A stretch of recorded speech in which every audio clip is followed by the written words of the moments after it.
YouTube, what's good? It's your boy K-Law, back with another video for y'all, man. Y'all gonna hit the like and subscribe button for your boy. Y'all see it's early in the morning, man, and it's back to school week, so I'm making this video real quick before I go ahead and get to it.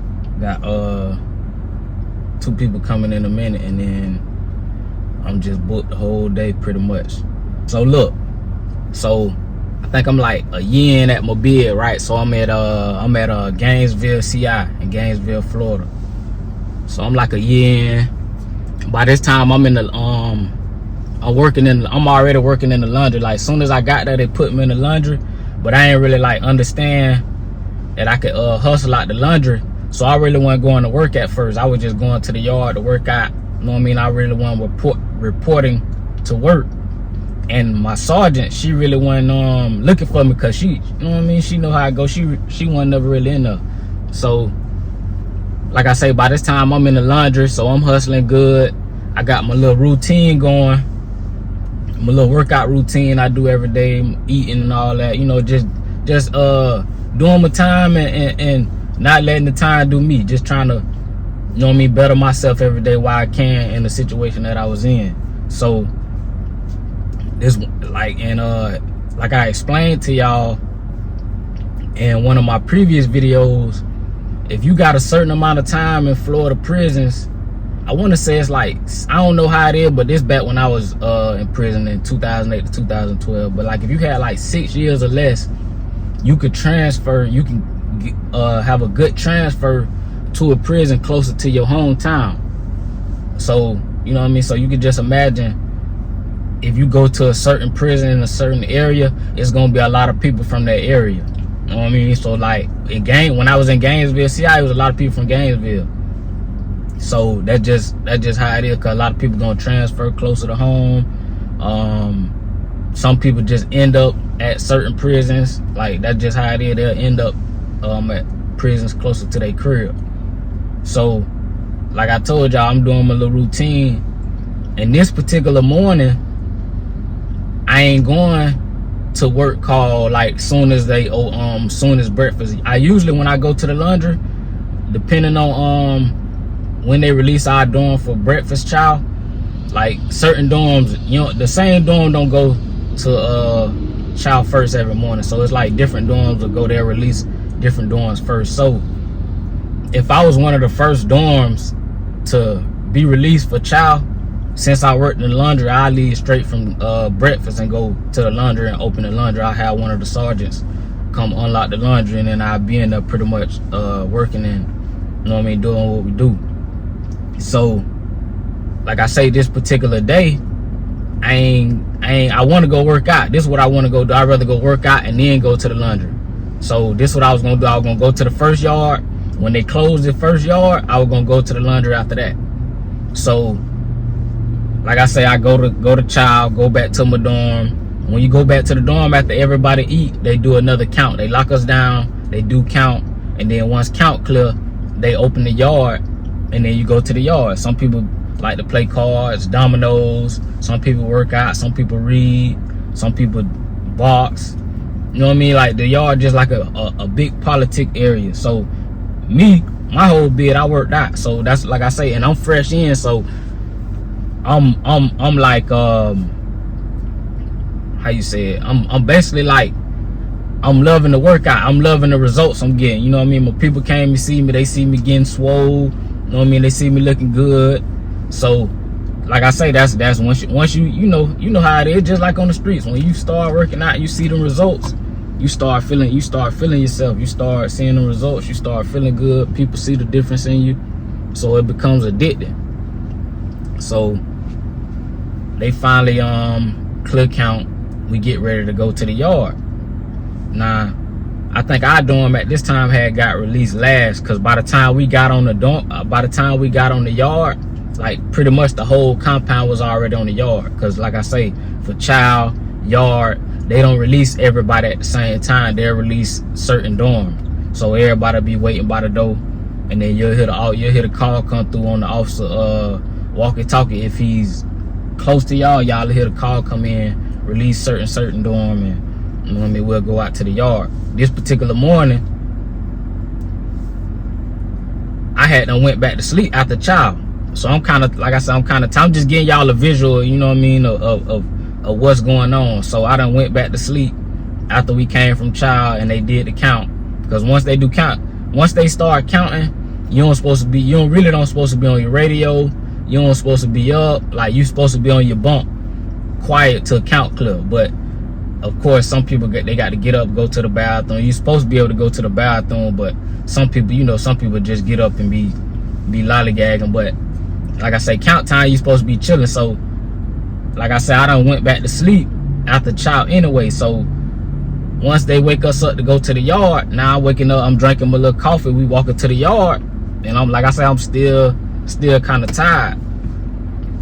And how my dorm was like right by the yard at the time. So we had to come out, and you see the gate, but we still had to go all the way around to the entrance of the yard, to the gate, through the gate. And as we coming through the gate, like literally, I'm talking about, I'm walking through the gate, and at the same time I'm hitting my coffee, and I look up, all I see is two white guys. I see one dude, he got the other white guy in the headlock. And when I say he got him in a good headlock, he just drilling his face. And like I say, when I walk on the yard, how they position, the dude face is literally like towards me. It was almost kind of like he looked me in my eyes a little bit, and whoever else was behind me or going in the yard through the gate at the time. And but it was just drilling his face. I'm talking about he drilling his face. But if you know anything about prison, if you've been to prison or jail, most of the time when stuff go down like that, you don't really want to make no big commotion. You know what I mean? Of course people gonna watch and stare, and you know what I'm saying, make little comments or whatever, but you don't supposed to rally around, oh snap it, no, you know what I mean? You got to really be calm, because then you bringing attention, like you bringing the police. You know what I'm saying? When we say police, we talking about the officer. You bringing the you know what I mean, you bringing the officers in the situation, and once they do that, they gonna see you, lock you up, put you in the box. So that, like I told y'all, that's kind of like a check-in move. But them people didn't care. But at the same time, you still supposed to keep your cool. So like I say, I'm seeing this whole time, I'm like, oh snap, they tripping, all right. And the officers right there, but they didn't turn around because ain't nobody making no big commotion about it. But like a few minutes after that, officers came, they broke it up. They ain't even spray them or nothing. A lot of times they'll end up spraying the guys, but in this particular moment, these guys was older. I was 21 at the time. I was 22 at the time, because I went when I was 21, and then I turned 22 in January of 2009. So yeah, I was 22 at the time, and these guys, they had to be in their mid-40s, late 50s. But come to find out, and like I think I told y'all in another video, the officers, they'll tell you sometimes like what's going on. So the sergeant, he ended up telling us that the guy who was hitting the guy in the face, he ended up transferring to this prison to beat this other guy up because he had molested his niece. That's what he was in prison for. He was in prison for molesting his niece. So he ended up transferring to the same prison that his niece's molester was at, and did what I just told y'all he did. He basically beat him up. You know what I mean? He wanted to get back at him for molesting his niece. And that happened a lot of times, and especially, like I told y'all back then when I went, it was phones in there, but it wasn't touchscreen phones and internet phones. It was flip phones and razors and stuff like that. I went in 2008 to 2012. When they had started getting touchscreen phones in prison, I was already in work, at least with a phone. So yeah, that's pretty much how that went. So Buddy ended up transferring, and it was pretty much easy. He probably got his people to make that call. Hey, you know what I'm saying, what prison he at? They see what prison he at. Tell him. He ended up putting the transfer. Like I say, sometimes you'll end up at the prison that you want to go to, but sometimes you won't. But in this particular case, he ended up at the prison that he wanted to be at, to where his niece molester was at. So yeah, that just goes to show you if you really want to be touched in prison, boy, you could be touched.